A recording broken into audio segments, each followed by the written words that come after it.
Welcome to Nasdaq TradeTalks. I'm Jill Malandrino, Global Markets Reporter at Nasdaq. Joining us for this segment, we have Peter Casasanto, Chief Biopharma Officer of Sophia Genetics, to discuss AI and precision oncology and how it can redefine cancer care. Peter, it's great to have you with us. Welcome to Trade Talks. Thanks, Jill. Pleasure to be here. You got it. Give us some more information on what is precision oncology and how is it redefining cancer care?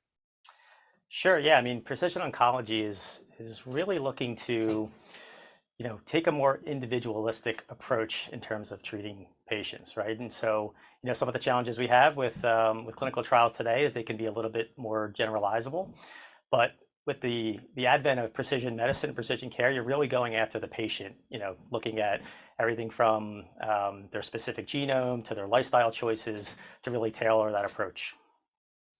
And earlier this afternoon, September 26th, Sophia Genetics hosted a session on AI and precision oncology with some leaders in the healthcare and pharma space, such as AstraZeneca, Janssen, Henry Ford, and Memorial Sloan Kettering Cancer Center.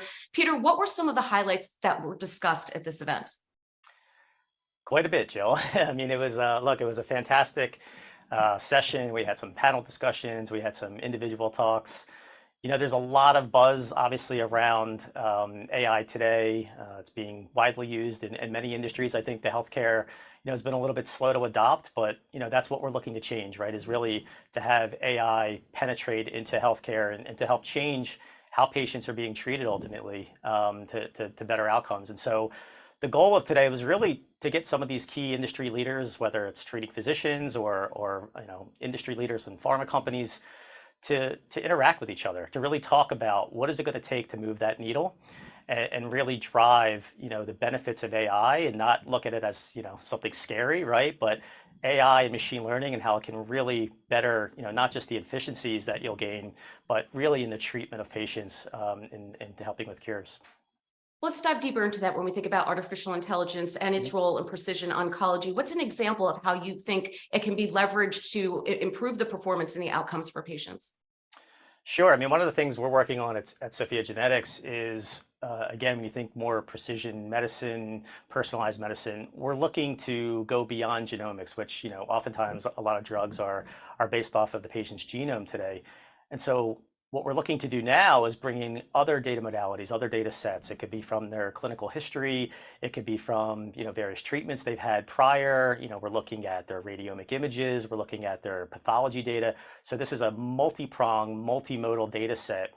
And then we're leveraging that data set and building in very exquisite AI and machine learning tools and algorithms to really help with the prediction of those patients. And that's what we're striving for, to ultimately predict how these patients will or not respond to a certain therapy or maybe become super responders to a therapy, right? And so again, there's going to be challenges with anytime you're trying to change the paradigm, but that's really what we're looking to do in terms of AI and precision medicine. And Peter, finally here, let's think about the patient's perspective. What do you think precision oncology means for cancer patients? Yeah, just as I alluded to earlier, right? It's less, what we're trying to do is it's less about taking data from a clinical trial and just applying it, to a larger population set, but actually trying to tailor therapies to that specific individual, right? So if I'm a cancer patient, my cancer is going to be different than others, right? Because of, again, environments that I'm near, the lifestyle choices that I've made, my own familial history, right? So all these variables impact the cancer biology and, of course, the treatments and the therapies. And so what we're really trying to do ultimately is get to that individual level of the patient and their history, and so that we can better treat them and ultimately bring better outcomes to the patients. All right, Peter, we appreciate the insight. Thanks for joining us on Trade Talks. I'm Jill Malandrino, Global Markets Reporter at Nasdaq.